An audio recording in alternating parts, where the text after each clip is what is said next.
now going to go into a dynamic exercise from the dish position.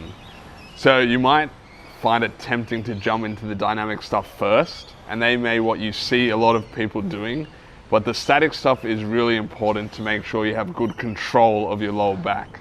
So the general progression would be activation to static to dynamic.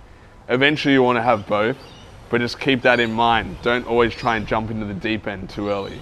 So after you can hold the dish, we're now going to move on to tuck crunches and V-snaps or jackknives. So a tuck crunch involves, I'm going to bring my knees to my chest and try and meet at the midline of my body. And Leah's going to do 5 reps. Good. So you can see if I were to draw a line straight up from her hip, that's where she meets. And a lot of people find it difficult to keep balance, and it's partly because they don't know where that line is. So, because Leah does that so easily, we're now going to make it a little bit tougher. So we're going to now go into a V-snap. So the same rules apply. I go into a fully extended position and I meet down my midline. You can see Leah's toes stay pointed and her legs stay straight.